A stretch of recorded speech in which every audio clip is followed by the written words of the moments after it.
posebna energija z klopi, ne? In če imamo mi bolj tako energijo, da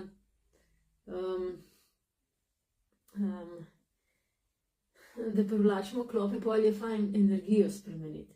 Sicer pa, s čim jaz spremenjam energijo, ne? S čim tudi dvigujem energijo? Z eteričnimi olji. Zdaj, če grem ven, recimo v gost, se namažem z eteričnim oljem sivke. In sivka ima, če vidiš barvo, avrično barvo sivke, ima tako zelo močno vijolično barvo, ima sivka. No in to je visoka frekvenca. Zdaj, če po čakrah pogledaš, je vijolična ta kronska čakra. No in ko se namažeš s sivko, si dvigneš frekvenco višji kot na kronsko čakro.